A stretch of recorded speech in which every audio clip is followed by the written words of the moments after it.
All right, welcome back to Long Island's #1 pro wrestler broadcast, Monte The Pharaoh, only seen here out of Indie Music TV. By the way, friend Mitch Seinfeld said, you gotta stop saying Long Island.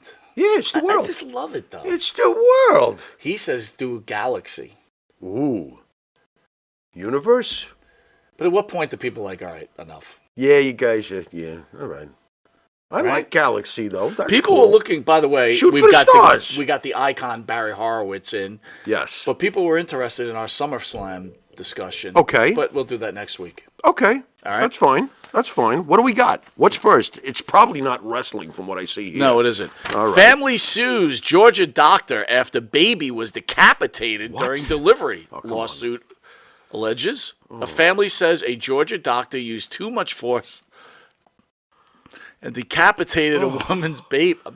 Dude, this can't be real. Come on, man. Why are you laughing? Just like So where do you find this shit? Seriously, where do you? I'm What? sorry. I'm sorry. I mean, it's supposed to take the Wow, umbilical cord off, not the head. I can't believe.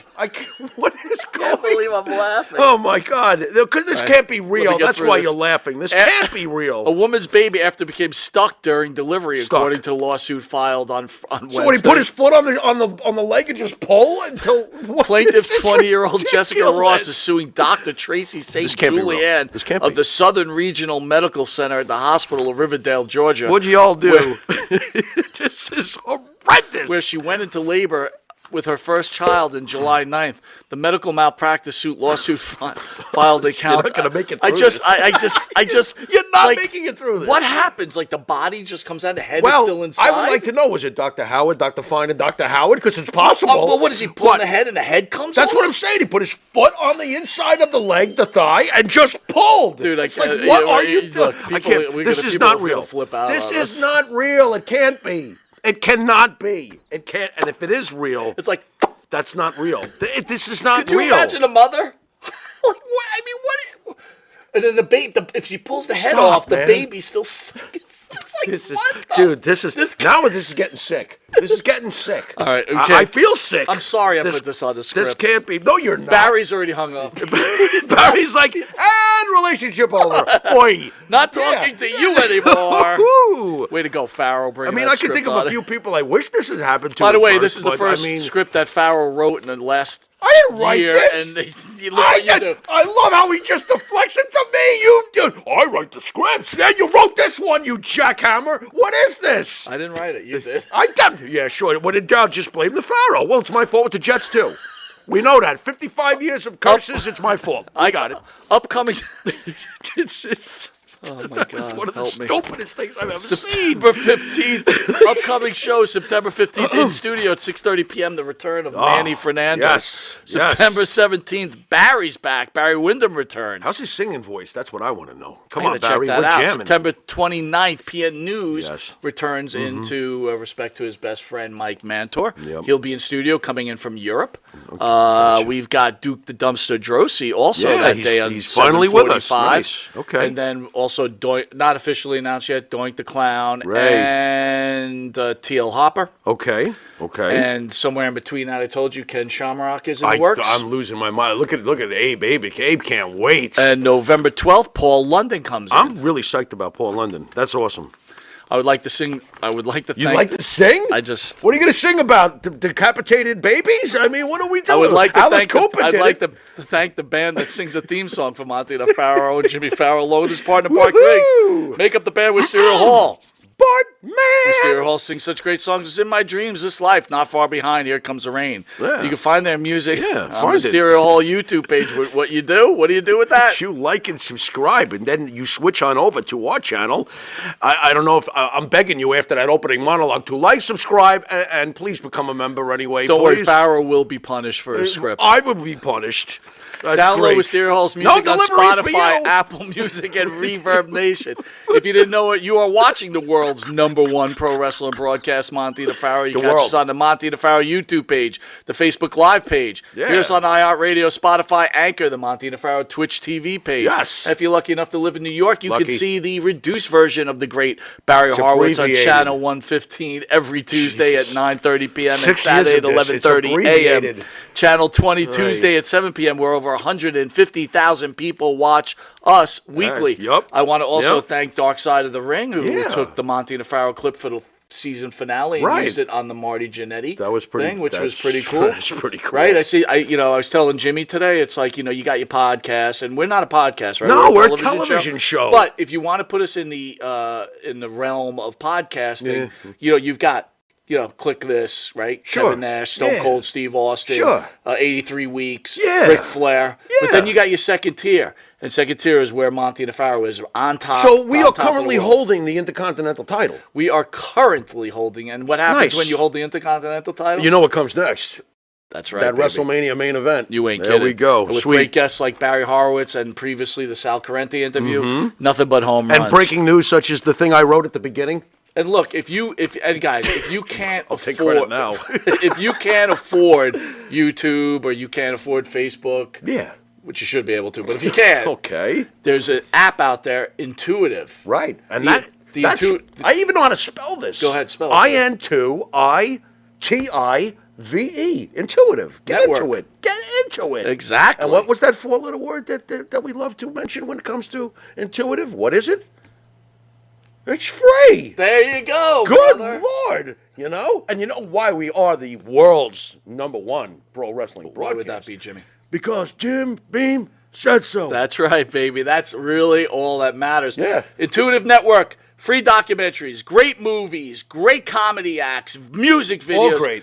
It is the future. Guys, get in it now because Yep. Netflix was free and now you pay. That's Be a free right. member. Maybe you get godfathered in on an Intuitive Network, right? You got to be early to the race. And then maybe at some point, Monte The Pharaoh won't be on YouTube anymore. Maybe they will just be exclusively on the Intuitive Network. Is that a possibility?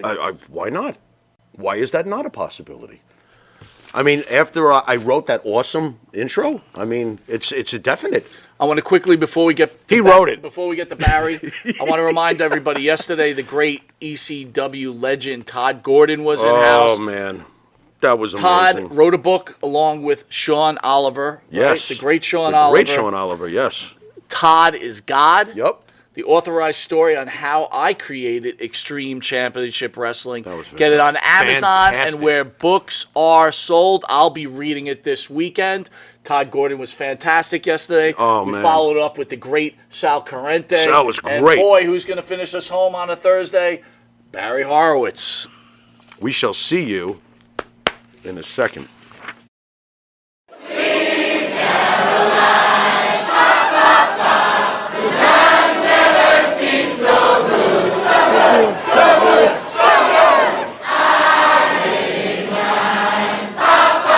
Sir?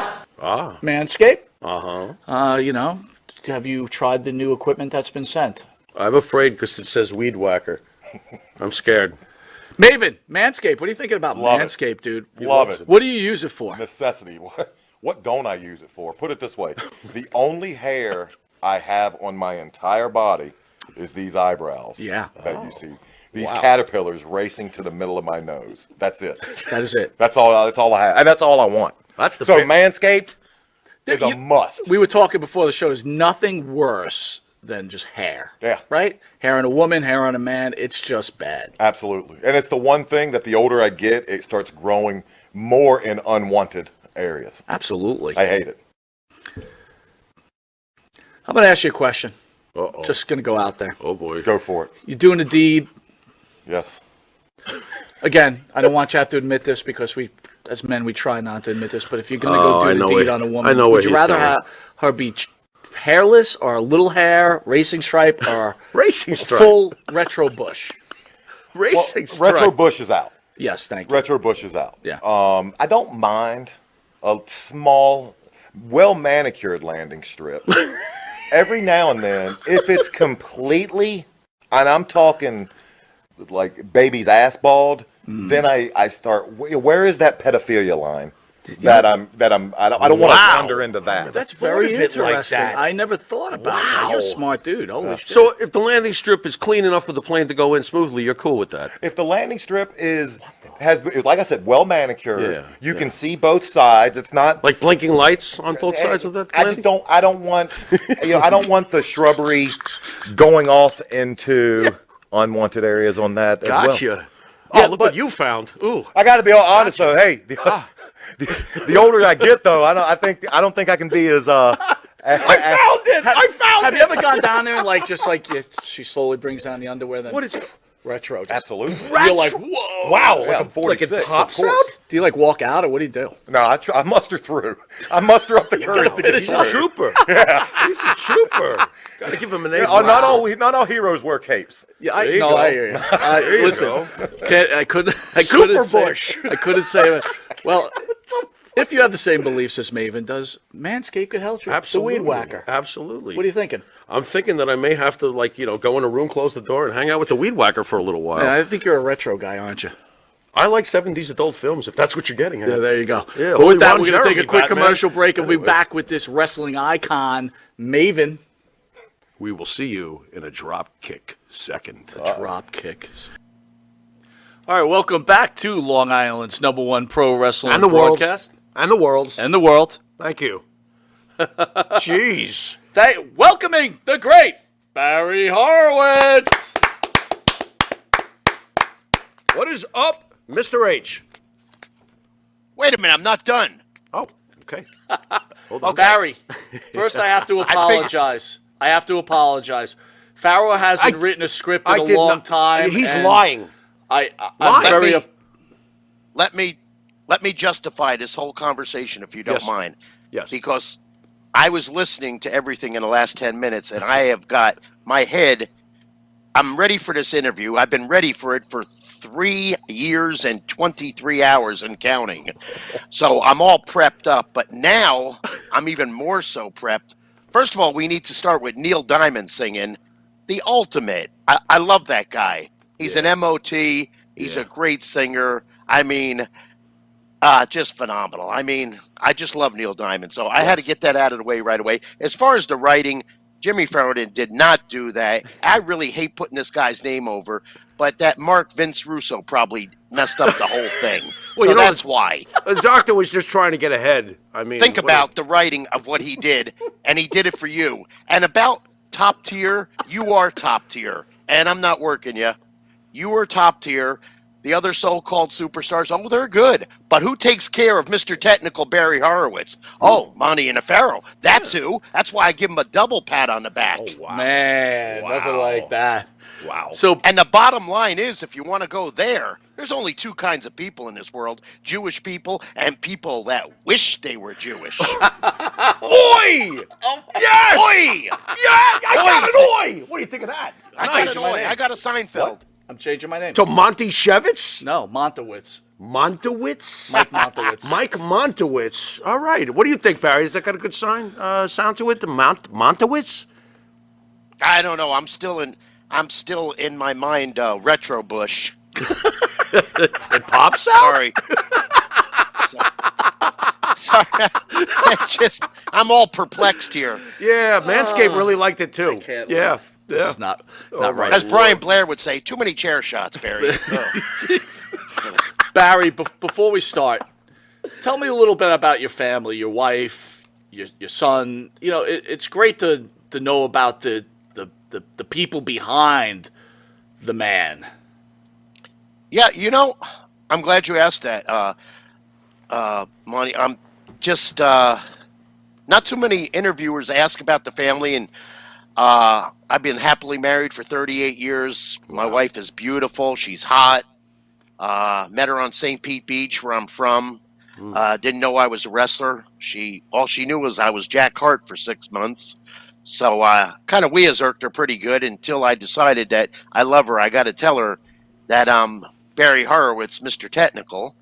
And so got a great son, 29 years old. He takes care of all my cameos, takes care of all my emails and wrestling business, along with the man, the king of credit, Richie Sorrentino, my business partner with Good Times Guaranteed .com live wrestling auction every Wednesday. And by the way, getting right there, just jump off real quick. I'm trying to get my stuff in, but you could tell a guy from Long Island, but you can't tell him much.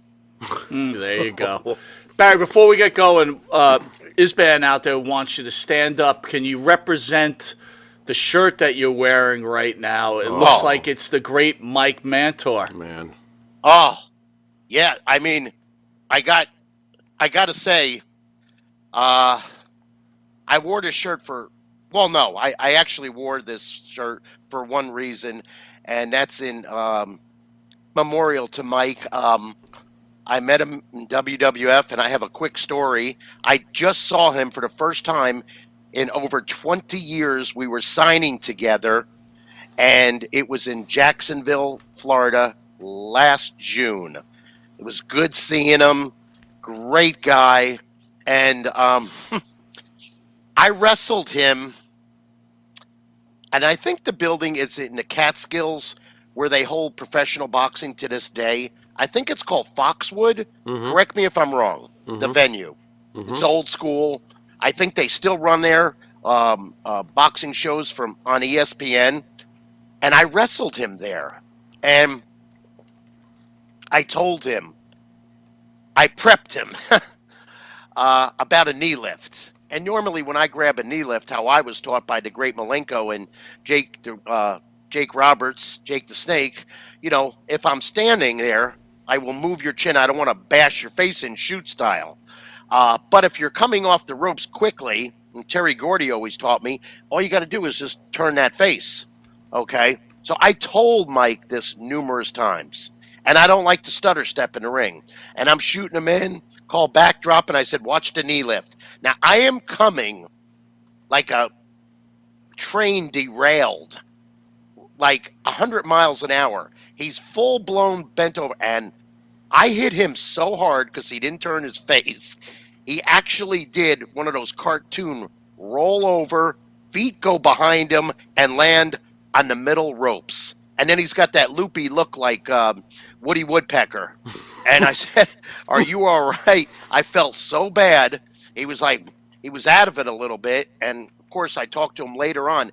And I said, when I knew he was going to be there and we're signing together, I said, that's the first thing. I'll say hello to him, shake his hand, and remind him of that situation.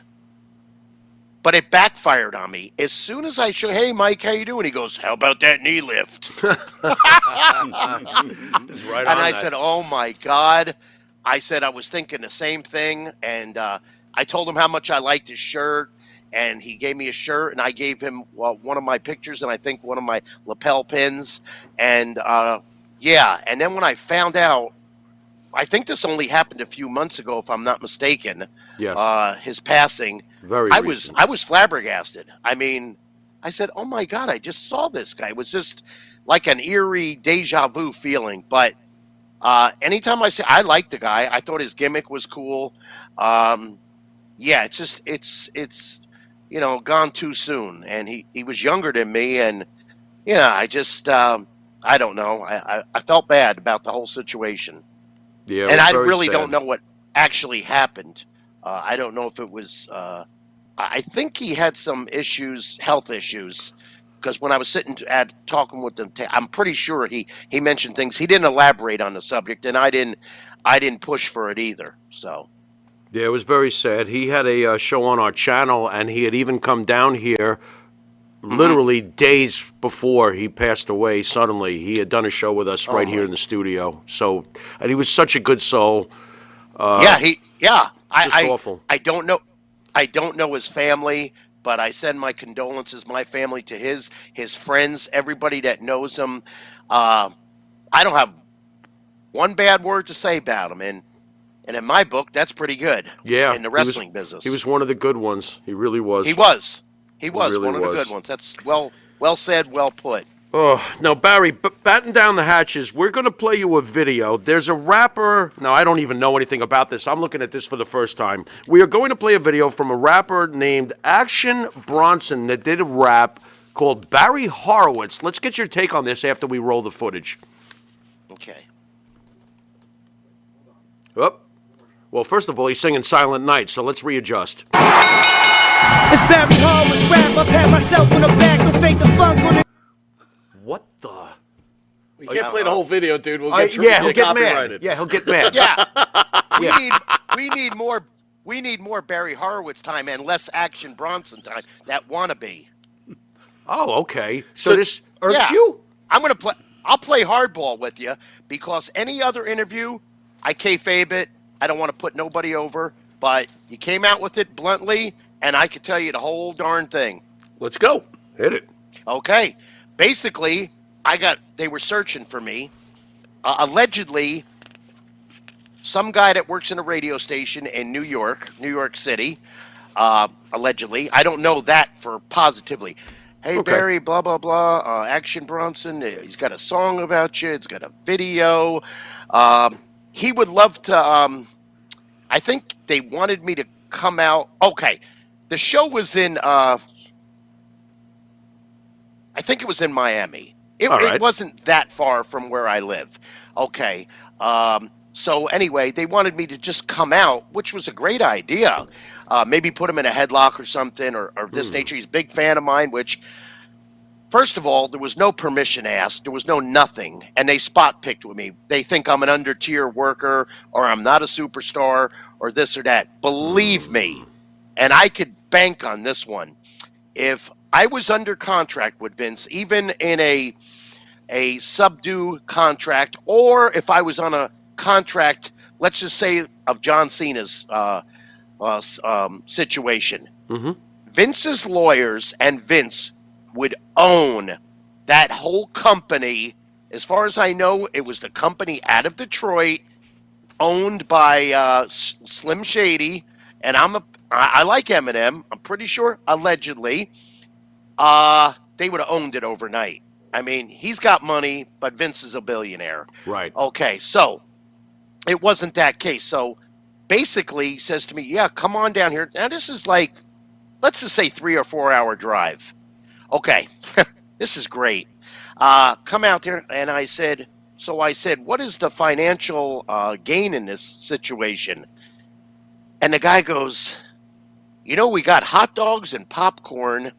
I thought this was a rib. And some T-shirts. Bring your family. Now, am I allowed to cuss on your show or not? Oh, sure. You broke the record last okay. time you were on. What are you talking about? Hit it. Okay, I didn't know the fucking rules, but now I know the fucking rules. Now we're talking. As you were effing saying? So this friggin' Mark is going to tempt me with cheap hot dogs and a 2-cent T-shirt. And I said, who the frig are you talking to? I told him that. I said, let me ask you, sir. I'm not in the same class as Steven Tyler. I'm not in the same class as any so-called country music singer, pop singer, MMA fighter. I said, I'm not that, but would you talk to them that way and offer them hot dogs and a T-shirt? Ugh. I said, no, you wouldn't. I said, I'll tell you what. When you come up with a payday, and really I'm really disrespected to the max. I said, I don't play that. I'm not getting bullied. Not this point in my career. I said, find somebody else. Never seeked me out, nothing. And it's their loss. Because let me tell you something. If I came out there during that song, am I putting myself over physically and verbally? Yes, I am. It's not brag. It's fact. If I came out in Miami, you know how many times I've wrestled there? I was the Florida heavyweight champion for Florida Championship Wrestling, Gordon Soley, Eddie Graham, the list goes on, and put him in a headlock or something. They would have popped for at least 20 minutes. Yep. His loss, not mine. I got more shower time than he's got lifetime. So as far as exposure, I got a ton of exposure. He needs it more than me. Their loss, I got disrespected, and that's it. I don't put over his name. I don't care. It was a pretty cool idea, but you should have asked permission. Again, if it was about, let's just say if it was about Roddy Piper, Hulk Hogan, or Paul Orndorff, sure, would you have went about it the same way? Hells no. It's called pecking order and spot picking, and I despise it. I'm not mad. It's just wrong. I'm mad. It's totally disrespectful. It is. It is. And he's not mad. And when I look at that, when I see that, I go, well, you got a bunch of unsmart marks. That's what you got, and AKA jabronis. So and fill you me wonder in. why. How is this video even out then? Didn't you do something like go to their house and hey? No, they got clips, which they had clips from WWF. If you've not mistaken, that logo is on there. Right. I don't know how they even got away with that. That's what I'm very curious as to how this don't thing know. is even out. I don't know, but let's put it this way. The bottom line, it was handled wrong. Oh, agreed. Right? That's for sure. All. Yeah.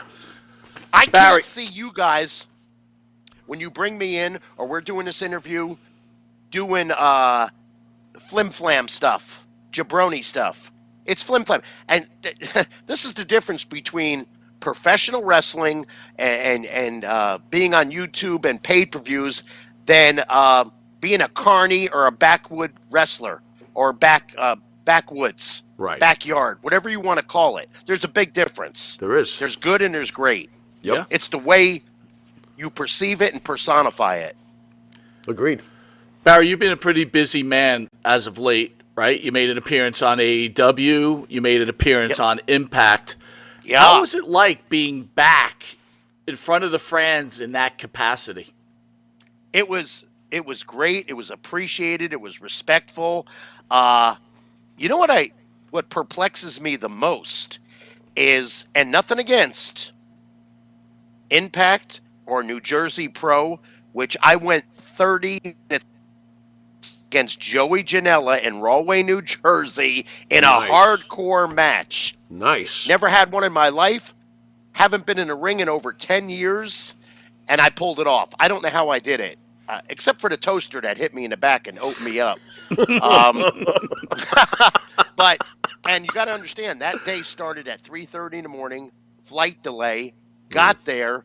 There was a magazine from Canada that had to do a live shoot interview with me. That went on for an hour. There was no food, even though I carry protein bars, my water and whatnot.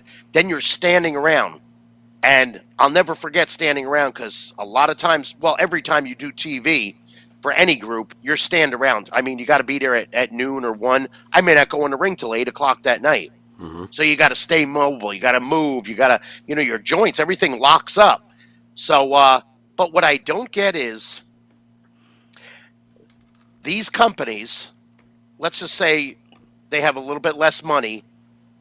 They could think of this, but the billion-dollar companies can't find a place for me, not in the ring, but mentoring, teaching, which I love.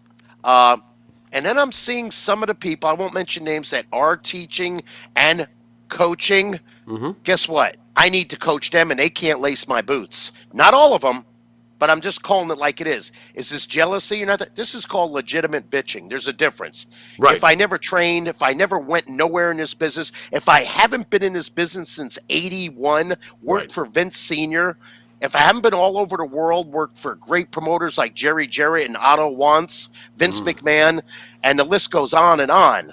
Were they all good? No, but that's just the way it works. I've had my favorites, but I could understand if I didn't do that and I failed drug tests and I didn't look good, didn't have good matches. Then you could just say, Barry, you're whining, you're bitching, you're late, you're known for it.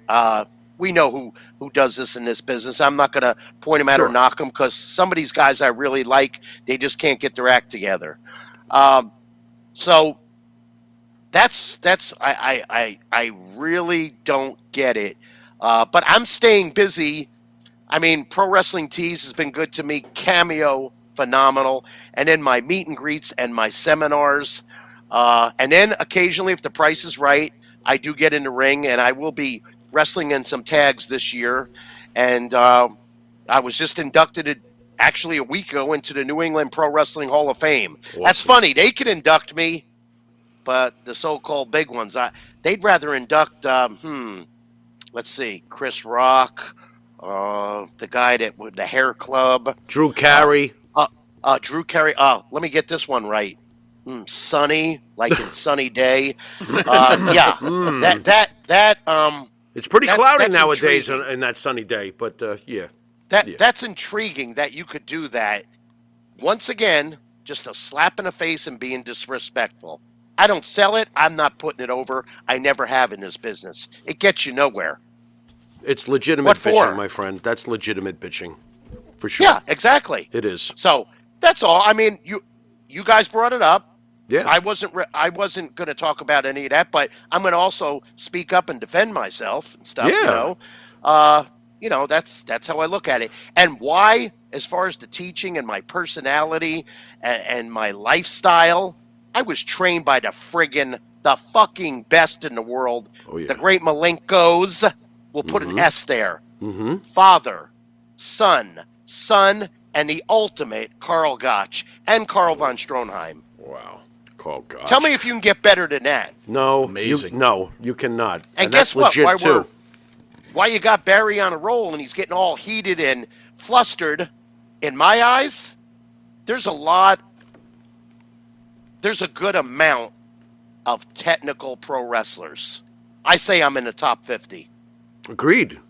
Now, Barry, I got to ask you, though. You're 10 years off from the ring, and you're doing a hardcore match with a guy, if I'm not mistaken, Janela threw himself off a roof into a dumpster. Was it just the cash offer that made you do this, or a temporary moment of insanity? No, I talked to the promoter, Kevin McDonald. Okay. Jersey Pro, Wrestle Pro, New Jersey. And he thought, and I said, he's talking to me, and I'm thinking about it, and I'm going, wait a minute. I'm seeing guys that look 90 years old, go in the ring, don't even take a bump, throw a weak punch. They're getting a payday. I said, why can't I have a piece of that pie? Right. Even though probably the only thing really bad is my knee. I'm having a couple things done, actually. I have some minor injuries, but my biggest ones is probably my knee. I'm getting stem cell done, and now I'm getting eye surgery done, which is not a big deal. I'm glad because my vision will be better. And this is from a couple of concussions, and believe it or not, pokes to the eyes have actually ruined my lens cover of my retina and cornea. So I've had operations on both eyes, Barry. You'll be fine. So yeah, it's nothing. Yeah. I went through everything with the doctor and whatnot, but am I going to wrestle like I did Owen Hart 20 years ago, or Brad Armstrong, or Tommy Wildfire Rich, or Tom Zink, or Brian Pillman? Any of these? No. But guess what? The people don't care about that. You know what they care about? If I walk to that ring with a different outfit, which I want to do everything different, and pat myself on the back, and at least do a couple of cute things, they're happy. And if you look decent, I mean the body, the face, the hair. Right. By the way, these headsets are messing up my Jewish, beautiful curly hair. I'm not used to wearing headsets, but for you guys, I do anything. You know, on the subject of AEW, if I can, Barry. I've heard my mother say that word. I grew up hearing it constantly. I was a menace, you know. Do you think AEW has any shot against the mighty Vince McMahon and WWE? And I want to get your thoughts on MJF being compared to Roddy Piper. Oh, wow. I didn't know that. Happens often with him. Did they have a chance? First of all, it's good to have competition. I love their production. They have more wrestlers. They change up the card.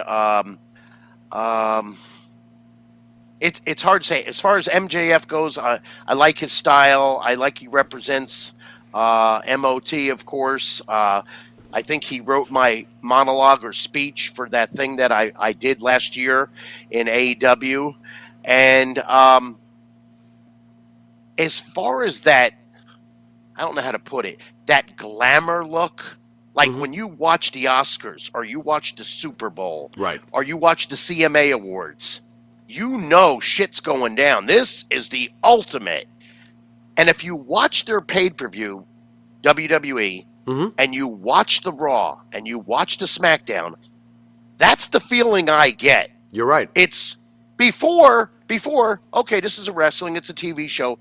Now they're using these on talk shows for punchlines. Hey, what are you going to body slam me like The Rock? Or in the NFL, I heard Tony Romo talking to Jim Nance once on a football game, and they always use them. And it's just, I don't know, apples and oranges still. The production, just everything. Yes. They go to their commercials, everything. Like I said, it used to be a wrestling show. They are right up there with anybody. The Oscars, Yes. the Grammys, the CMAs, the Super Bowl. Their They're in promo the packages, same their promo packages are unbelievable. because they've got the same people producing and working. It's not just, I believe in wrestlers giving finishes and storylines. I'm not a big fan of the Hollywood deal. I mean, if it changes things around, but some of these guys, they don't know who I am or they don't know who a wrestler is.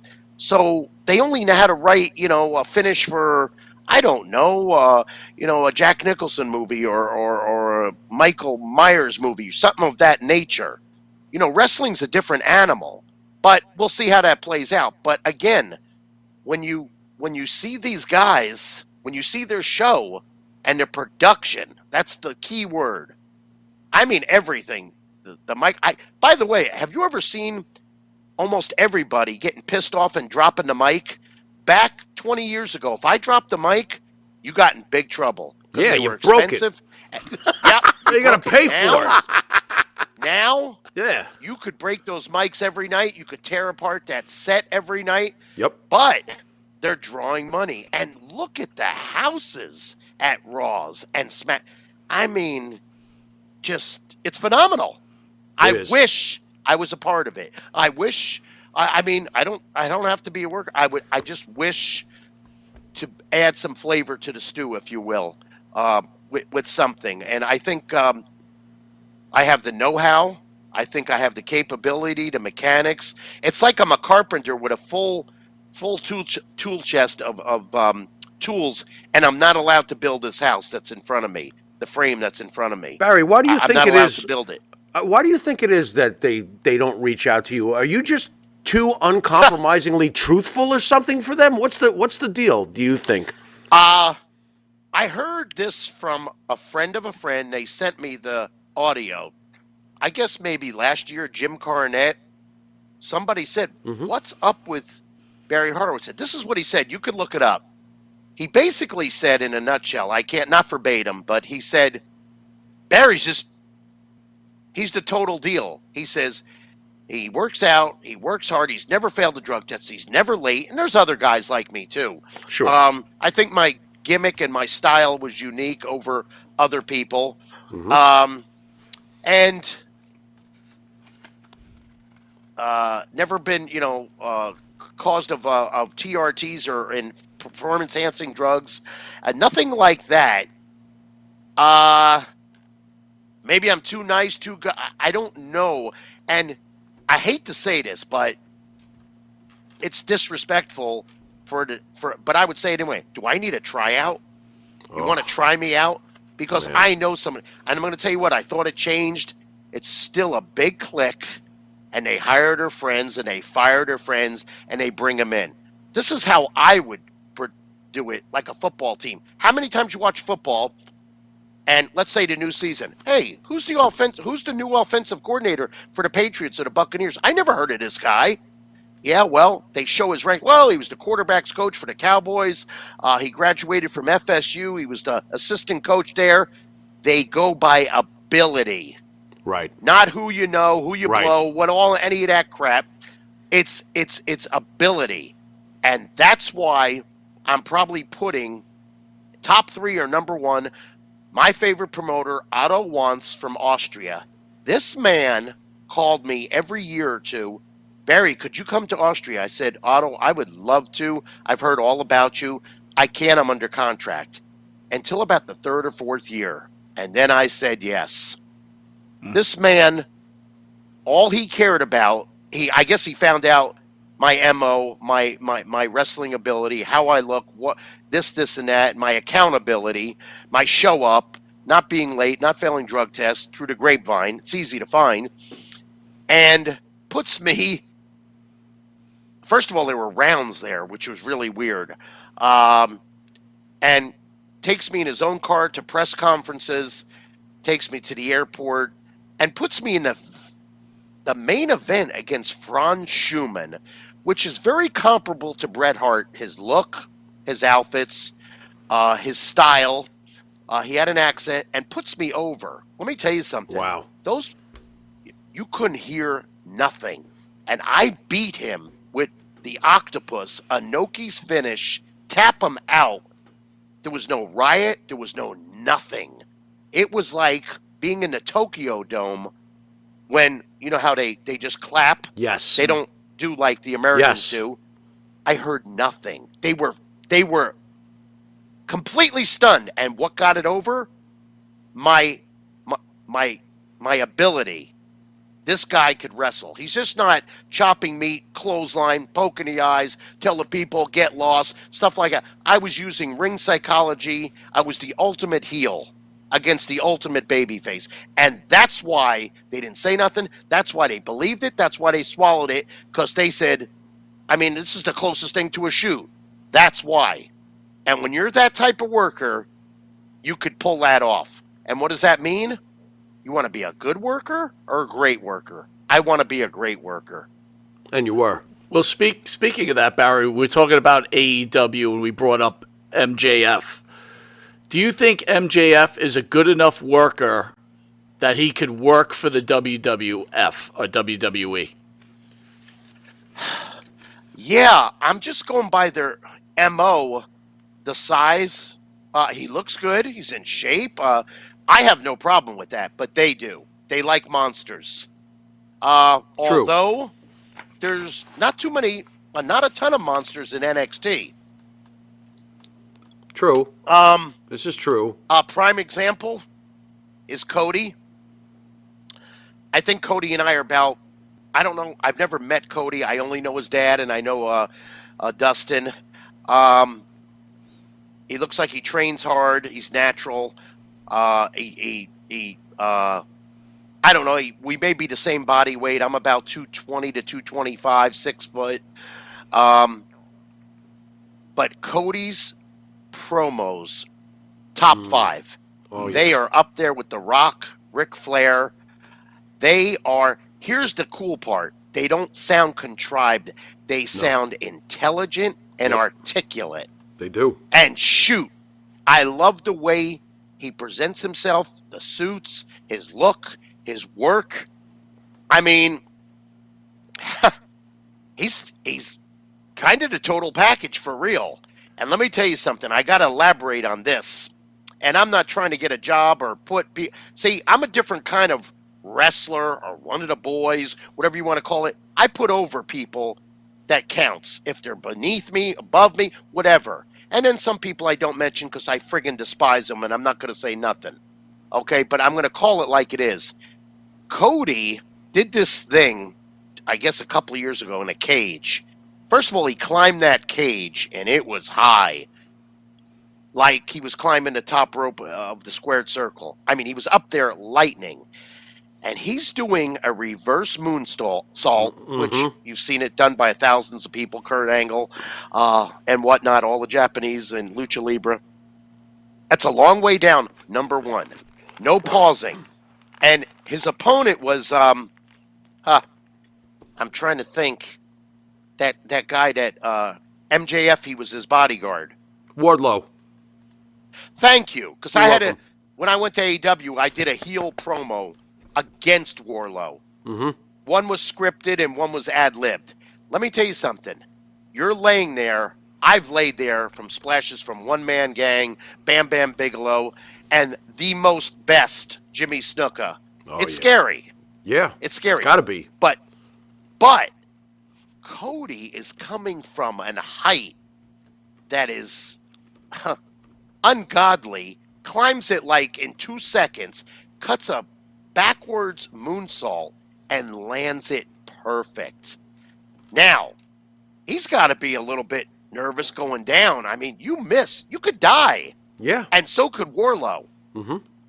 That was, in my eyes, one of the best things I've seen in years. Barry, I'm sure there's others in indie shows, in Japan shows, in Mexican shows, but I've never seen anything like that. It was spot on friggin' perfect in my eyes. It was a thing of beauty. Barry, is Cody the ultimate feel-good story? I mean, how did you feel seeing him leave Vince after that Stardust gimmick that obviously, and I thought he killed it as Stardust. I really thought he gave it his all, and that's a true credit to him as a professional. But to go away from Vince and to reinvent himself, to become the head of the board basically for AEW, and then to come back and main event WrestleMania with Roman Reigns. Is he the ultimate feel-good story in perseverance? Definitely, in my eyes, this is my personal opinion, he's the next best thing. He's your next Hogan of the era for the next 5 years. I'd have the world title on him. He's a flawless babyface. So he will win the world title, right? You saying that. That's Roman Reigns right now. Man. Roman Reigns. Would you say Roman Reigns is comparable to Hulk Hogan or The Rock back in the day, or even Stone Cold or The Rock? Or is that not yet, or different era? Maybe not yet. Roman has improved. I don't know him either, but I'm a huge fan. I know Alpha and Sika. I know Ricky. I know all the Samoans, Barbarian, everybody, Snuka. These gentlemen are supreme athletes in wrestling, in training, in professional wrestling. I have the utmost respect because they respect me and they take care of me in the ring. I mean, back in the day, 81, I was going to the towns with Afa, nervous wreck. You know, I'm 21 years old and I'm driving a veteran around and just being nervous about certain things I won't mention. But Roman is a better heel than babyface. His look, his promos, this bloodline deal is the hottest thing going. I just like everything about it. And I could be wrong with this statement. It's allegedly. I really think Vince Sr. and Jr. always loved to have Samoan wrestlers on the card. Oh, yeah. Always. Oh, yeah. I'm talking, you name it. Name it, that's been a good Samoan wrestler. He's been there. Yep. And he's always starting with Afa and Sika. Yep. Which I love those guys. We go back to the days of Bob Backlund, where Bob Backlund used to defend the title at Madison Square Garden against Afa, Sika. I mean, these guys weren't just tag team legends. They could main event with Bob at the Garden. Yeah, and they don't, this is my opinion, I don't think they, like Andre the Giant, they don't like goofballs. They like guys that don't cause trouble and have a good time, but don't, you know what I'm talking about. Yeah. Just the pros. Blow their career on stupidity. And other sports people do this too.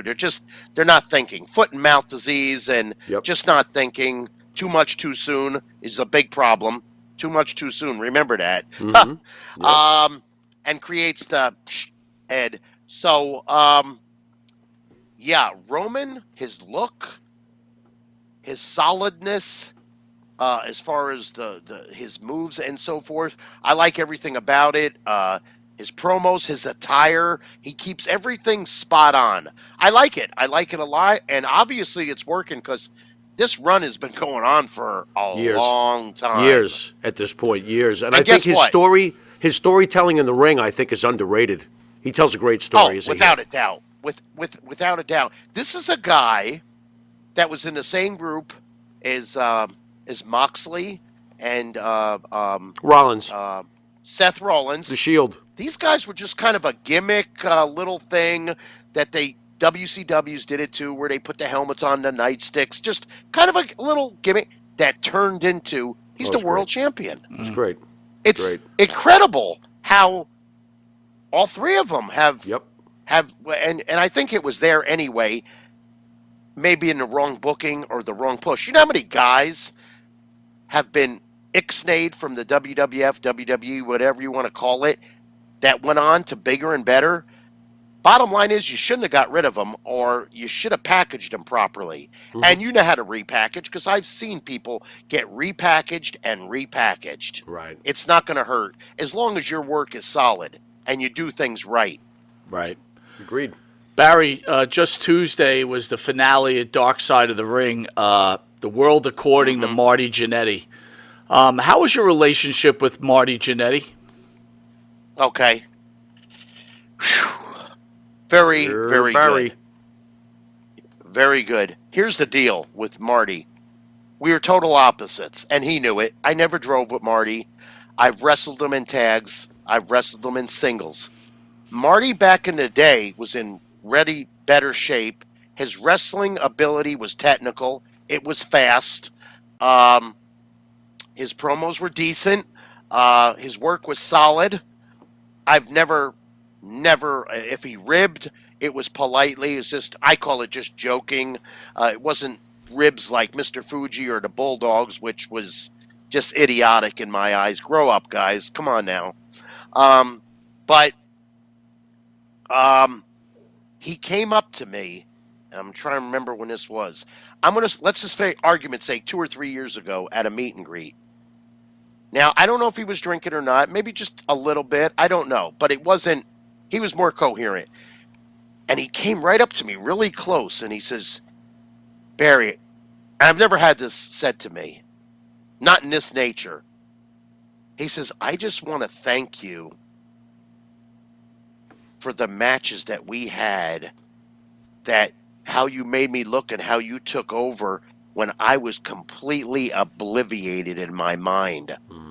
Now, I'm straight, and I know when somebody's drunk or high or on something or something, but sometimes I don't, because that's not what I'm thinking about. I'm thinking about my match. I'm thinking about getting the match over. The referee, Earl Hebner, or Joey Morella. I'm thinking about the fans hating me as a heel and painting a story and a picture on this tapestry that's supposed to be flawless. And so I'm not thinking of that. And he says, do you know how many times this has happened? And I said, no, Marty, I don't know. He says, well, I want to thank you. And I said, Marty, I loved working with you. You're my style. I'll work with anybody. But if I have a forte, oh, my God. Owen Hart, Skip, of course, Tim Horner, all the Armstrongs, Tom Zink, Brian Pillman. There's a ton more. Rick Martel, Tony Gurria. That's my style. Of course, all the Harts. I adore the Hart family. From Stu to Stu Jr. to, of course, Brett, Owen, the whole family. Total respect and props. And that's what I liked. That was my style. So, and Marty was. And I didn't know what else. I said, no problem, Marty. I said, I enjoyed it. I loved working with you. I said, it was a night off, and that was it. I've spoken to him on the phone and maybe seen him at a breakfast table here and there. I haven't seen him in a couple of years. I think the last time I saw him was at a meet and greet in Florida. And it's a shame what's going on in his life, because it's easier said than done. It's easy. You'd have to pay me or really threaten my life to act that way. I don't do that. Right. That's just not me. I didn't do it when I was 19. I didn't do it when I was 16. I didn't do it when I amateur wrestled. And I didn't even know Marty was an amateur wrestler. I never brought it up to him. He never brought it up to me. I never told any of the guys my accolades or where I went to school. None of that. I wasn't there for that. I was just there to fulfill my dream. I wasn't there to brag and tell them about my pedigree or granted now, it wasn't the pedigree of the Steiners or Brock Lesnar or Kurt Angle, but I would say on the same ranks of Marty or Cody.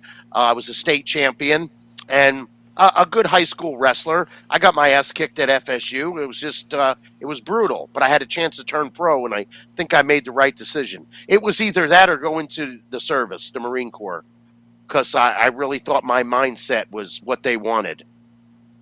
It's the age-old debate, but I want to get your opinion. Who was the better worker, Marty Jannetty or Shawn Michaels? To you. Oh, wow. Well, okay. Oh. They both look good in their prime. Oh, yeah. The promos were pretty cool. Shawn's got better as he turned heel, which was kind of cool. The technical wrestling, I don't know if Marty may be working long and maybe a little bit more technical, savvy, Mm-hmm. but Shawn Sean did it too. They both did the good super kick. Of course, arm drags, drop kicks, high spots. That's a hard one to really say. Is it a toss-up? Because that's a huge tip of the cap to Marty, because I'm sure most fans, just by reflex, would go, oh, it's Sean. It's got to be Sean. Well, yeah, of course, because the TV, his looks and whatnot, Right. his run as a single world championship. I mean, come on, he's did everything. He's Mr. WrestleMania. Yeah, exactly. Yeah. Really good match with Flair's retirement match. Oh, yeah.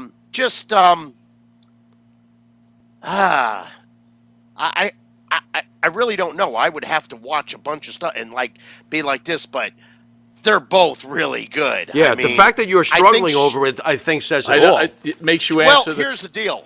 Sean got the better push, Right. and I'm sorry, I love Marty, but he's kind of a screw up.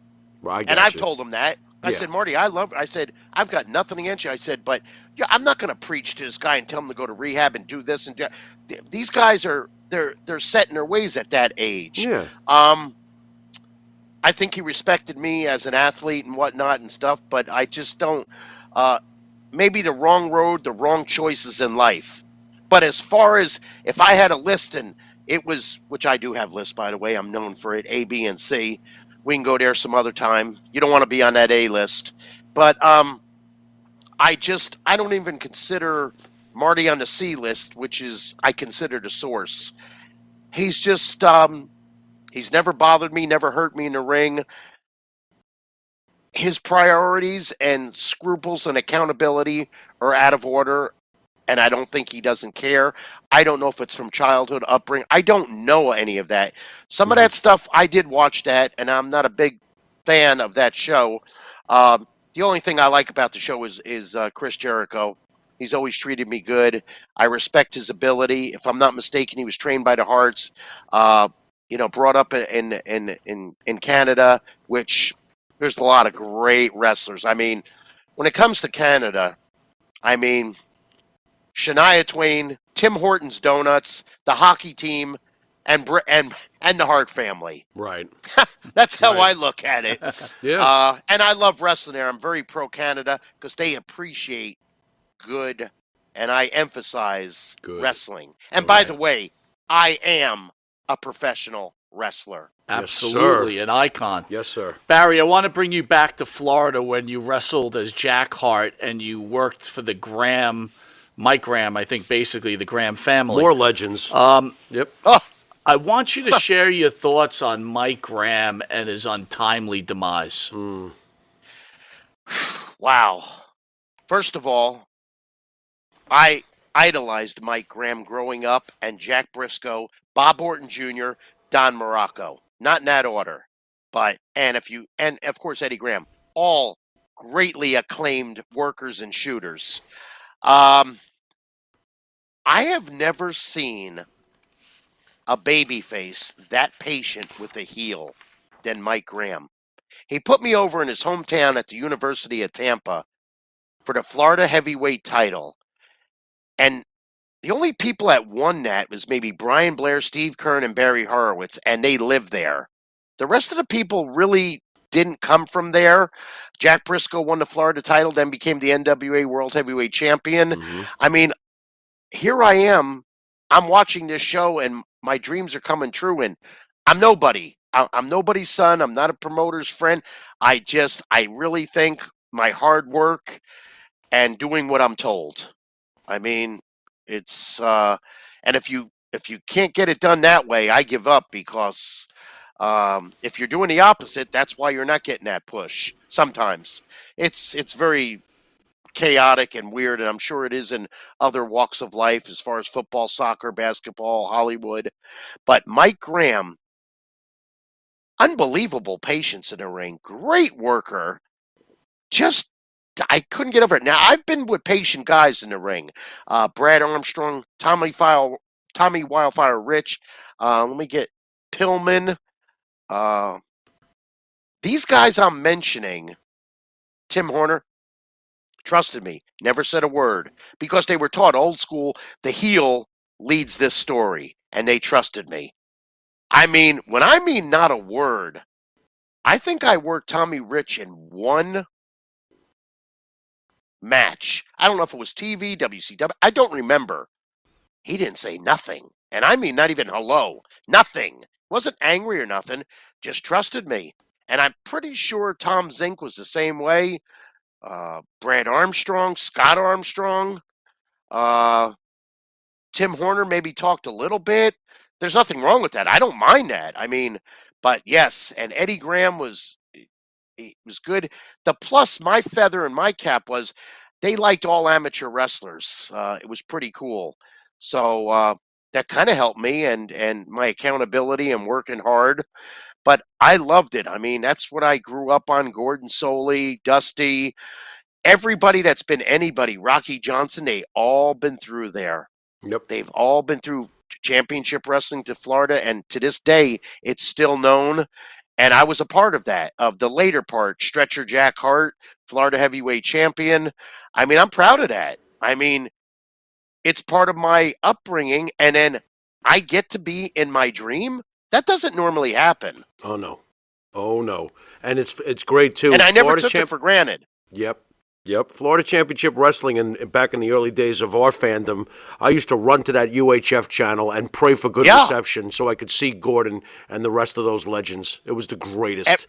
Every Saturday night, 7 o'clock Eastern Time, WTOG, Channel 44, Championship Wrestling from Florida, 7 to 8, and Gordon saying so long from the Sunshine State. Oh, I mean, their angles, everything on there, bringing Ernie the Cat Ladd in there. I mean, Hogan great. was there. Like I said, Rocky Johnson. And back in the day, Bruiser Brody was, oh my God, I hate this. His real name, because he beat Rocky Johnson for the Florida title on TV in like a minute or two. I cannot believe I forgot his name. Oh, that Bruiser? bothers me. You mean Frank? What's that?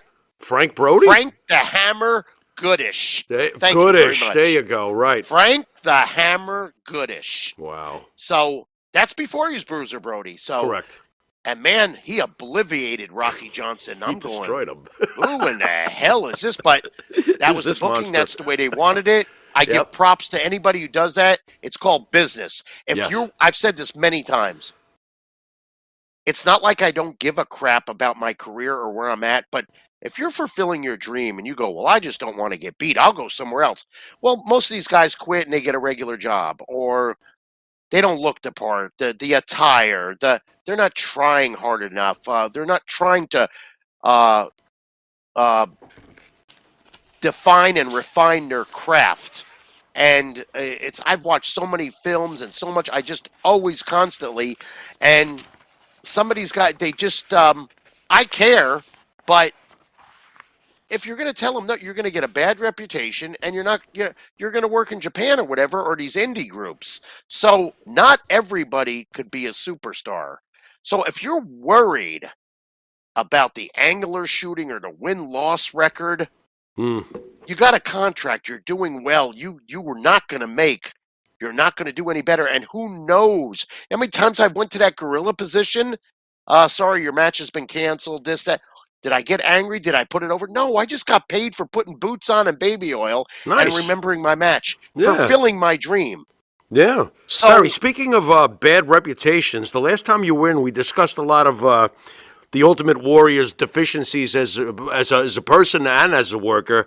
Are you still feel exactly the same way about him? Is it softened maybe over the years? He's passed on, or is it's all the same still? No, I don't like to talk about people that passed on. Some people did it to themselves. Sometimes it was an accident. So it could have been a car wreck. It could have been this or that. But I think some half is self-inflicted, or just they needed help or overdid it.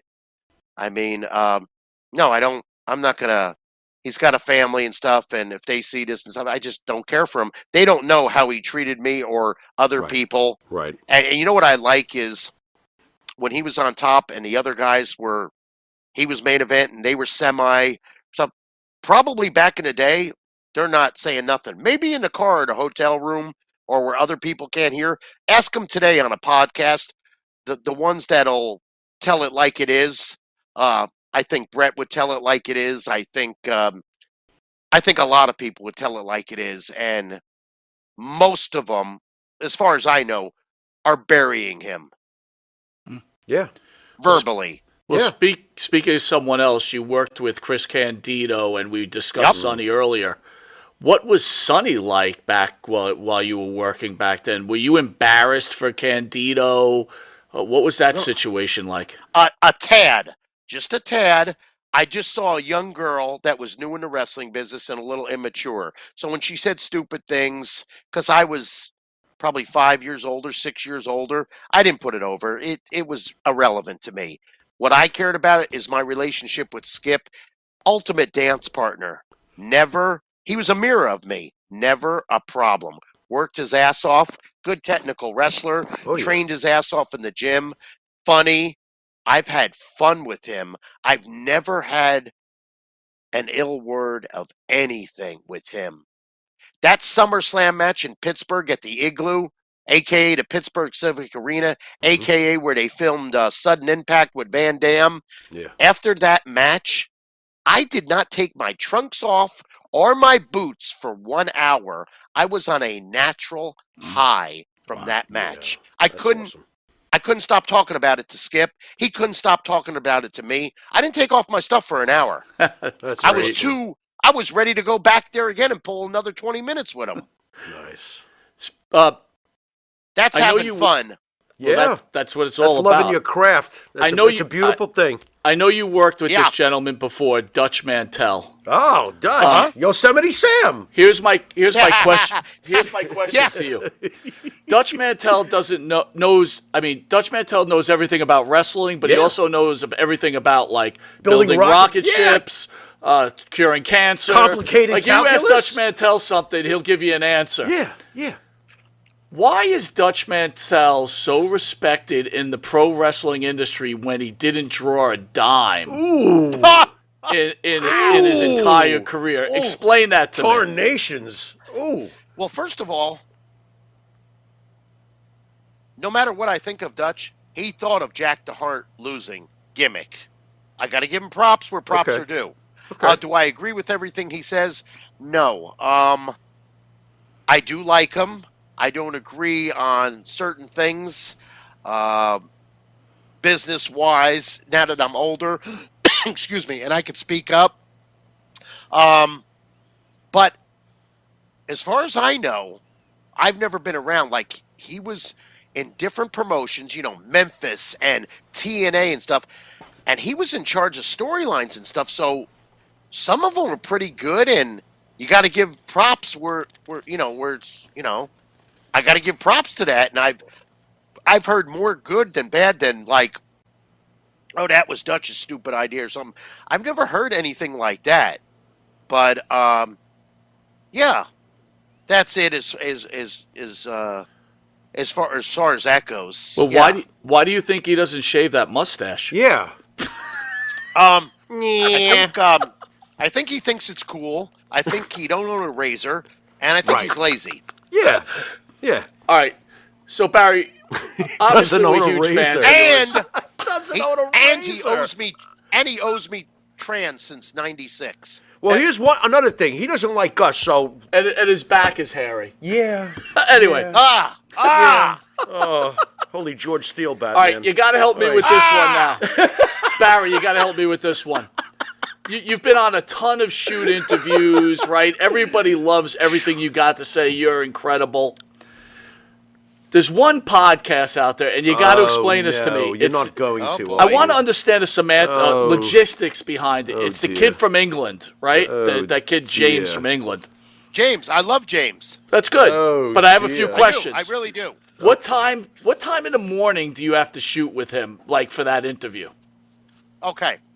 I've only did, when I got interviewed by him, it was in a studio, cool studio, in West Virginia, Appalachian Wrestling Association. I'm not sure. Okay. But Okay. Okay. I was interviewed first for an hour or two, probably about 8 o'clock to 10 by Shane Douglas. Okay. And I like Shane. I like the way he conducts his business. I like Yeah. the way he talks, Yeah. how he articulates We love different Shane. things. He's been around. James and I probably talked for 2 hours, and I'm going to say, seriously, from 10 o'clock at night, Eastern Time, p.m., till midnight. Out of that 2 hours, he probably got 10 shows out of me. Because he Wait a added minute. Wait a minute, and Barry. spliced. Barry, I'm sorry. His mom let him Yeah. stay up till midnight? Wait a minute. No, Barry. No, Barry. Here's a real question. Seriously. Yeah, I'm sorry. You could see us on video. Were you able to see James on that video also? Yes, I was. There was a prompter in front of me, and I saw him. It was about this big, smaller than my laptop, and I saw him, and he's a pro. I like the way his questions. He said that. Fair enough. I believe him. He said that I was requested for about 2 years. He couldn't get in touch with me, and then probably out of sight, out of mind. And he had hundreds of questions, and he was honest. He says we only scraped the surface with some of the questions, and I was requested as an interview because he's had tremendous interviews. And he tells me, and I thought he was joking. He goes, after this plays, you're going to get, and I forgot, you guys know better than me, an ungodly amount of likes or hints or hits, whatever you call it. Yeah. He says, I promise you there'll be that much within days. And I will admit, I've did a lot of different shows and a lot of different things, and things have been mentioned, even Impact and whatnot. But the most have been mentioned at my table is, hey, I saw you on Wrestling Shoot Interviews, WSI. Right. I said, oh, wow, thanks. I mean, almost every show somebody comes up, hey, I saw you there. Hey, I saw you on YouTube. But I got to ask you. I got to ask you what you saw. Was there any point while he was interviewing did his mom come in with meatloaf and try to give him some like meatloaf for dinner? Yeah, was she dusting was she, the room? Like, dusting Like the while action you were figures? doing the interview? Number one, that didn't happen. Number two, you stole that from the Wedding Crashers. Did you? What do you mean, Mom? Meatloaf? What the? Hey, Mom! Barry. Meatloaf! No, it's James Meatloaf. Oh, my God. Come on. Barry. No, James that's his house. He's married. He left his Oh, job. wow. He's been doing Okay. that a couple of years. And Yeah. I think he does. There's a lot of. I like whatchamacallits, if you don't mind me mentioning No, people. not at all. No. I mean, I don't watch a bunch, but I like the way Kevin Nash conducts his with Sean. Sean Oliver. Sean Oliver. Oh, yeah. Yep. I like the way it's conducted. Yep. But here's the biggest thing. I listen to stories that I was near or in the same town or in the same locker room. And they're pretty spot on. And there was one story that Kevin mentioned, and I was about to turn it off. I had some things to do until it sparked my attention. A great story about Bam Bam Bigelow. And I was in the territory. I was on the card. I was in the area, let's put it this way, at that time. And I knew 70% of the story. The other 30%, Kevin cleared. And I didn't know some of that because I wasn't there. And he was. Right. And, and I believe every drop of it. And in the wrestling business, when you hear things, if you hear it once, forget it. It was just but when you hear it 3 to 4 times in 5 years, where there's smoke, there's fire. Agreed. No, Agreed. you're right. All right, Barry, we're out of telling you. time. We We're going to are? hit you with something called the Pharaoh's final question. I don't know what he's going to ask you, but I want to say thank you again. You are an icon thank you in the guys. sport. You're magnificent, sir. Thank you. And if you don't mind, real quick, I just want to shout out to all my fans, especially in Long Island. Oh my God, Nassau Coliseum, and of course Madison Square Garden, Albany, Jamestown. List goes on. But Cameo and my Facebook and Richie Sorrentino, and God, I don't want to forget anybody. Wrestle Pro New Jersey, and High Spots, and How about Think Inc. Nick Christie's group. You want to say hello to them? Who? Nick Christie from Think Inc. I don't know the jabron. No, don't know that. And the only thing I'm thinking about is other things than ink. But if I'm going to talk about people, you talk about Richie Sorrentino and Nick Massey, Yes. Yeah, there you go. and Joe Yes. Bruin.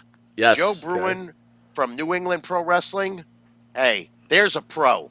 Seriously, that show. I don't know if you guys saw it on YouTube. The venue, the Crown Plaza, the accommodations, the everything about it. That Fan Fest was next level. In my eyes, the Fan Fest of the summer. I mean, I've been some good ones, and I mean, Joe Bruin's the man, and I like working for him. He's a true professional. I mean, you look up professional, it says Joe Bruin. I mean, How does it feel after all these years? The fans still love you and admire you That's for the gotta be great work amazing. you've done. Yeah. I'll tell you what, I'm glad you said that. Over the 20 years, when they didn't know any better, and they're reading the cheat sheets, thanks to the internet and that jabroni, whatever his Meltzer? name is. Yeah. Yo, Let's that's see. a bad he's one, laced right? up boots. He's been in the wrestling business. He's taken bumps. Ugh. I love these guys who do that. Meltzer. Really? Then Yeah. I should go up to Tom Brady and say, I could throw a spiral. Sure. Why not? You know what would happen? I get slapped You probably Literally. would. You probably by would. him or somebody. Yeah. I mean, that's like going up to Jody Malenko and saying, I could be a shooter too. Ugh. By the time you got shooter out, he'd have you locked up in a crooked head scissor, a la Yep. Carl Gotch. Excuse Yeah. me, getting all Yep. worked up there.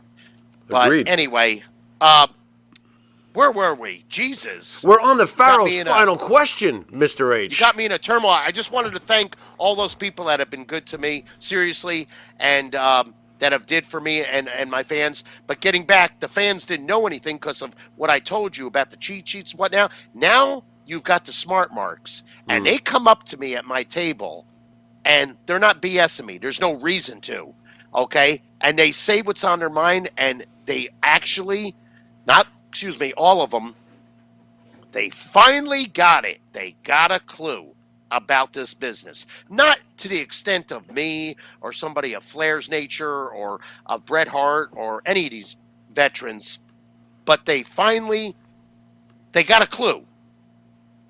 If that makes any kind of sense to you. It makes sense No. to me. Yeah, it does.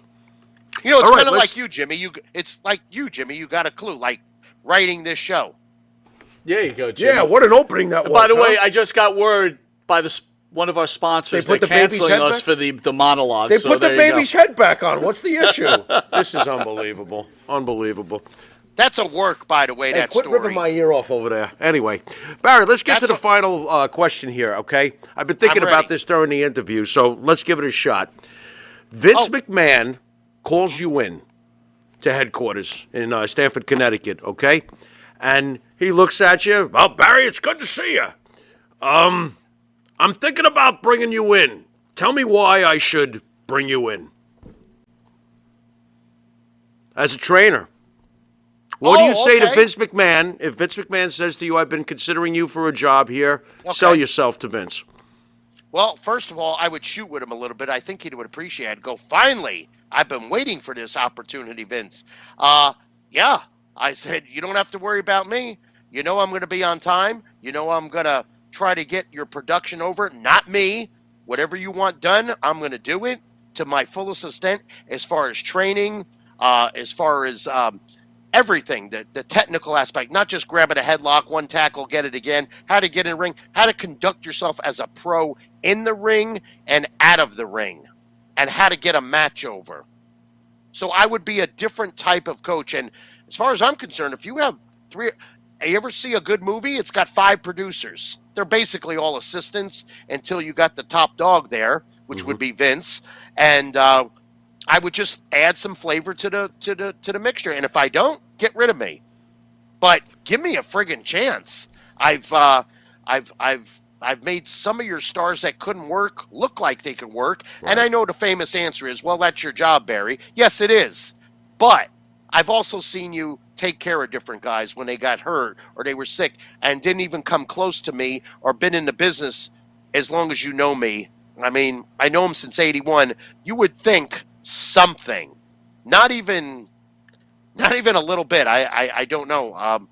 Maybe he doesn't like me because I'm Jewish. I don't know. Oi, I don't know what to think. Wait a minute. Maybe if I started being late and failed drug test, got all jacked up and gassed, maybe that'll work and I'd be world champion next week. Have you ever reached out to him regarding work? I mean, over the years? I try to call the office talent relations, and here's the deal. People have changed, and they're taught these are just secretaries. I'm not knocking anybody, but the women answering the phone. They don't know who I am, and they're not going to relay a message to Triple H or to Sean or to the powers to be. There's no friggin' way. Right. You ever thought about just going straight to the Performance Center? I'm glad you said that. I wasn't going to bring that up. I got in my car one day, 2 or 3 years ago, I guess. Okay. And I did this before, and people said, you did this now? Well, I had no other choice. I live 50 minutes from there. I drove up. I got there about 10 to 3. They wouldn't let me in, and they were kayfabing me at the door, and they had some kind of entrance like Mission Impossible, like he's reading my body and whatnot. Is it like the beginning of the intro of Get Smart or something with all those different doors that open and close? Something like that, but not to that extent. Okay. So anyway, security comes out. Hey, my name is James. I'm head of security or Jim or whatever. They want to know what I want. So the guy doesn't know I had a hat on and I had some sunglasses. I took my hat and sunglasses off. He goes, "Oh my God, you're Jack Hart from Florida Wrestling. I used to watch you." I said, "That's fine. You know I'm not a mark and I'm not some crazy guy," because he did tell me there was some crazy people. I tried to break the window or try to get in there. Yes. He said they left, and I don't know if they left. Maybe they did leave early. I said, is Terry Taylor in there? Somebody in there that I could state my case? I just want to talk to him. I gave him my business card. I don't think it ever got to him. You can't rely on that stuff. That's why I went there in person. I did call certain people. I didn't like the way they talked to me, disrespectful. One of the trainers, it was basically like, how long you been out of wrestling, Barry? And I told him, guy, he can't lace my boots. And I'm going, and he's going, listen to this. This is ludicrous. So he's basically saying he thinks I'm just about just nothing to do. I want to be a trainer. Well, it wasn't that case. He didn't let me explain properly. And he goes, do you know who our CEO is? Do you know who our world champion is? So he's testing me if I watch the product. Do I watch the product here and there? Only if I'm just giving these names out. If I saw somebody like, if I saw Kurt Angle working with Brett or Adam Cole or Cody, I'm stopping. I'm going to see a wrestling match, and that's what I like. I don't need to see a hardcore match. Some of the girls do wrestle like men. I like that because I'm seeing some fancy footwork there. So I said, let me ask you something. What in the hell does that got to do with my training ability, my resume, my accountability, me showing up on time, not drunk, going to help your product? Would you say this to, I'm not in Flair's class or Hogan, or that? Would you say that to them? Because you're being really disrespectful to me. Agreed. I said, how dare you say that to me? What you should say is, and you can't, because I'm not a fuck up. Are you still on drugs? Could you pass a pit test? Are you going to be on time? Could you stay here a few days? Could you drive up here 3 times? That's what you should have said. Right. Instead, you degrade me. Go fuck yourself. Yeah, who's the WWE I don't like fucking champion? shit like that. Oh, it's ridiculous. What about AEW, Do what now? though? Why isn't AEW an option? Yeah. What do you mean? To work at AEW. Well, why not? Trainers. Well, I've pursued that a little bit, probably not to the right people, but they know where I'm at. They know my phone number. It's not like I'm saying you need to come to me, but they know where they know exactly where I live. Believe me, they always find your phone number. For some, they know for a wrestler, this and that. But I guess they're filled up on trainers. I guess I'm not figured in. Barry, it's as far just as a I'm gut, concerned, it's just a gut read, but I'm telling you, Tony Khan would take you. I'm telling you. no, You got to I'm get going to to tell Tony you Khan. something. Well, sorry?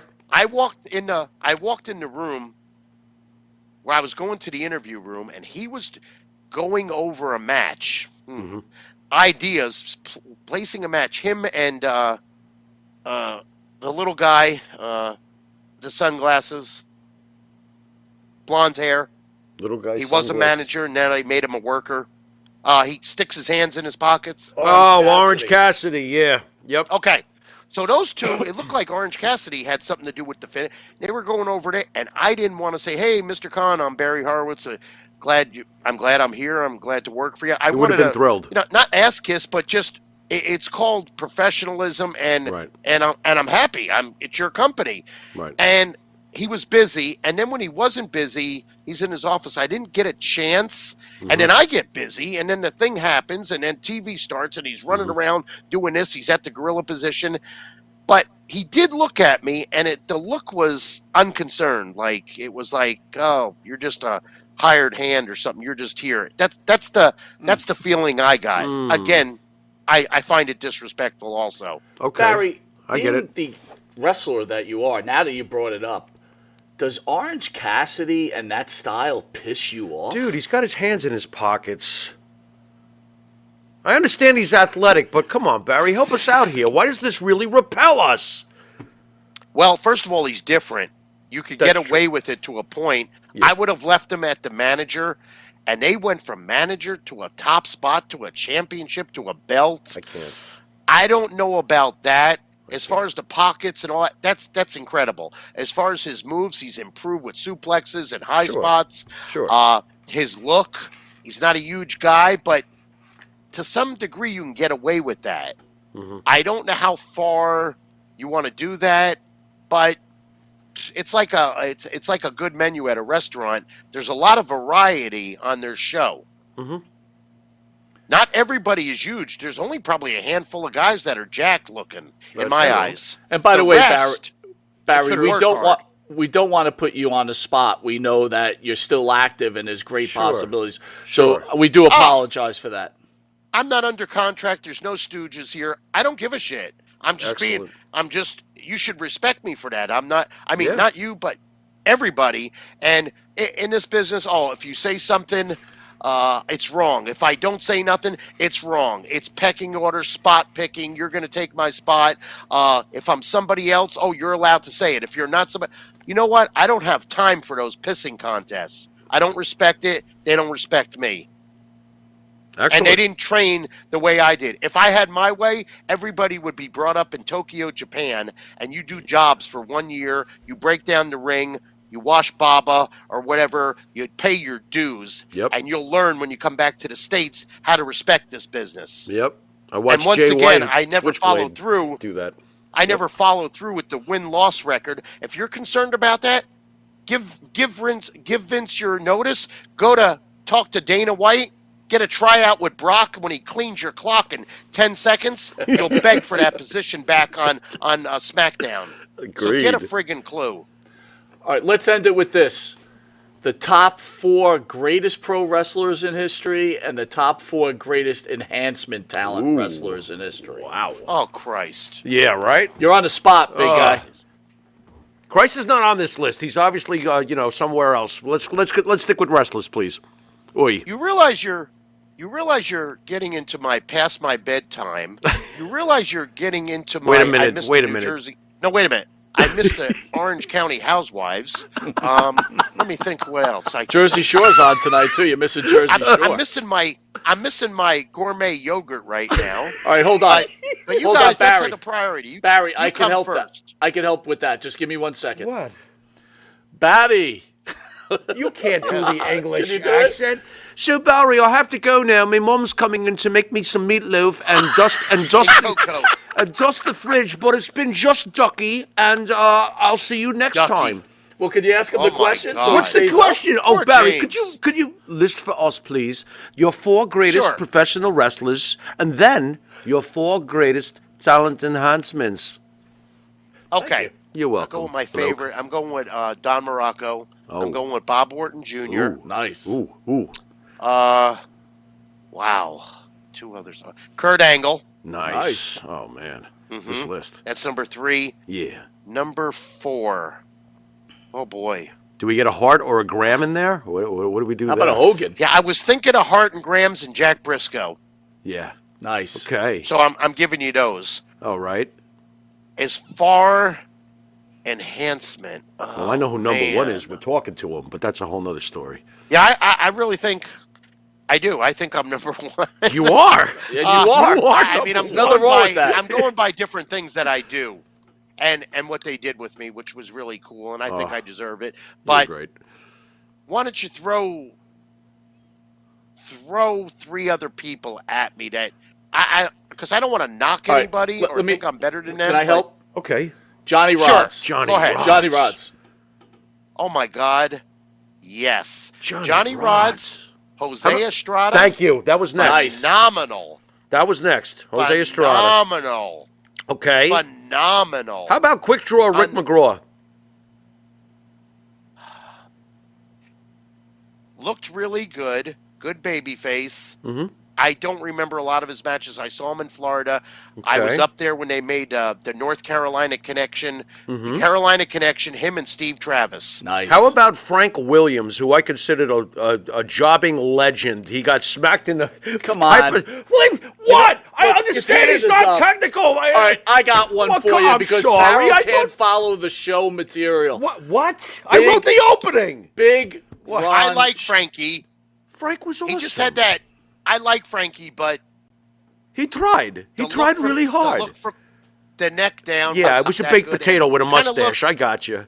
Kind of looked like he looked like punch drunk a little bit. How about Big Ron Shaw? Oh, big Ron Shaw. Come on.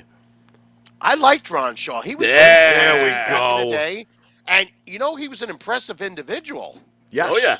Oh yeah. Seriously. Yes. They liked him too. They Yeah. did like him. Yeah, I remember. Well, with that, Barry, you are an icon. Oh yeah. Thank you again for doing the show. Thank you. And This I was thank really you for cool. having a great sense of humor and us putting you on the spot. yeah. You're just an incredible human being, incredible wrestler. Thank you for what you've done in the industry.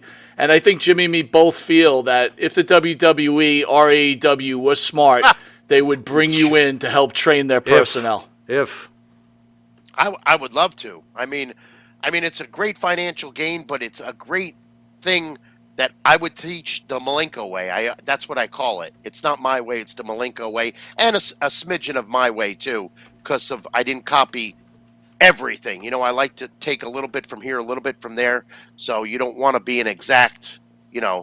It's like an Elvis impersonator. You don't want to be the same Right. exact thing. Right. That's how I look at it, and I'm looking forward to. I hope one of these days I could get to your studio and spend more time and get free lunch. Yeah. And Yeah. And we'll give you a razor you know. to ship to Dutch Mantel to shave his back. Yeah. Yeah. yeah, and don't bring any jabronis in to work me or get freebies for me because I don't play that shit. Yeah. Well, Eric Only for Sims, you if you were guys. thinking about promoting the great Barry Horowitz, that ain't going to work. He just said you're a jabroni. Get out of here. Next. Barry, we love you. Thank you so much. Thank you guys, and infamous pay-per-view Madison Square Garden to both of you. Pat on the back. Oh, That's wow. it, baby. Thanks, Barry. You the man. All right, Thank you, great one, Barry. Barry. Thanks, guys. Thank you. What a week this has been. It has been a What crazy a week. week this Abe, has are you been. okay? We're Yeah, stretching Abe, you all right man. there, man? We are stretching you, boy. What time is it? I don't even want to know. It's friggin' 10:35 already. Wow. Time flies when you're talking to a legend. My God. So we had Todd Gordon, Yeah, we had the Sal watch along. Don't Corrente. forget the watch along that started Barry this Won, week. and Yeah, the watch along. Four too. shows this week. Four Unbelievable. incredible shows. Yep. Barry Yep. Horowitz is a true my gentleman God. and a really good guy. And here's the thing about him. You can still see the passion he has for what he chose to do for his lifetime. If you love your art like that, Yeah. He's real, man. That's the thing I love the most about him. He doesn't pull no punches. No, he doesn't. Take it like it is. If you can't handle it, get lost. I think we upset him with the James thing. Though. Did you? No. Well, you should have not put that in the script because you wrote that part, you wanker. Unbelievable. Go Man United, however. Wait, I'm a little surprised. James is married. James is Did fine. you know James was married? I had no idea. You know what? This is a compliment to the kid. He looks like a kid. He's married. Way to go there, kid. Okay? What? You want the meatloaf, don't you? You want mom's meatloaf. All right, with that, let's get. Listen, guys, thank you. We love you for joining us every Thursday. Yeah. You guys are an incredible family. Oh, yeah. God, we're so happy to have you with us every Thursday. Can't repeat it enough. Thank you. I do apologize for my laughter at the beginning. That was unbelievable, man. I don't know what came over me. Yeah. I'm sorry for that. Yeah. I want to again thank Sal Carente. I want to thank Barry Horowitz. Thank you, Barry. Next week, guys, Thank I want you, you to Todd. prepare for it. I'll post it. We'll have This Week in Wrestling, and then we're going to have Ask Monte and the Pharaoh Anything. What? So, if you're interested... Anything? Anything. Oh, if you're I don't know if I'll interested answer anything. please email us at Maybe. the www.monteandthepharaoh.com, and we'll give you a slot. It's not a phone call. You have to be on video. Oh, it's what'll doing the video thing It's again. right. So Awesome. Great. Our producer will send you a link, and you don't even have to ask us. You could just ask a question. You could say whatever you'd like. Sure. And look, we'll be full of surprises. And so I'm asking you guys try to get it in. Yeah. Jason, thank you again. JJ. I really appreciate it. Thank you. You guys are our rock, and you keep us going every week. Absolutely. And I really do mean that. And what an honor it is to have such great wrestling personalities. Just on the show. unbelievable. What a I week do this feel a has little bad. I think we put Barry on the spot a little bit with some of the questions. I'll tell you what, Barry don't feel bad. Barry's cool. Dude, Barry's the guy's just like trying those to get guys. some work with both federations, and So, which wiener over there do you think is a wiener? But That's going to really help his case. He didn't want to insult. He didn't want to insult the kid. from No, England. You know what he I mean? likes him. He I was know. being Well, honest. but again, so we did put him in some spots. It is what it is. He'll forgive us. I think he already has. You know. All right. Well, anyway, again, next week. You ready for that, Abe? You gonna handle that? By the way, props to Abe for the way he's producing the guy. show. If we go off script and we're talking about something, He just did a bam! Hogan over there. Did you see that? But he puts everything up on time. He's great. He's all over great. it, dude. It's almost like fluidness. Well, you know why? I always knew from the first time we met Abe. Abe gives a damn. You could see it. Well, you know. the guy's a rock. He is. He's great. Anyway, guys, Killing it, please- Abe. You're killing it. Please, this week, get your spot in. We will start the Ask Monte and the Pharaoh about 9:10, right after the first commercial Okay. break. And then we'll have slots of 10 minutes, right? And we'll just talk, ask whatever you want. Awesome. And you know what? Again, we will answer any question you have, no matter And if what I the don't question answer it, he'll is. answer it for me. Ooh. And I want to give Ooh. everybody an update. I did forget about this for the show. Yeah. Okay. What's that? Jenny Farrow has contacted me yet again. I've asked you not I to understand. do this. Okay, it's personal. Why are you doing this? Anyway, Go ahead. What did she have to say for herself? She's still reaching out to you, Yeah, let her keep reaching. and she would like to make an appearance on the show. She's coming back from Florida. At some point, you will have to- Florida? not Florida. I'm sorry, California. Oops. California. I was thinking Florida. My Yeah, I thought she's she coming relocated from. She's again. coming from California. All right, fine. And sooner or later, you might have to meet face to face with her. What do you mean I might have to?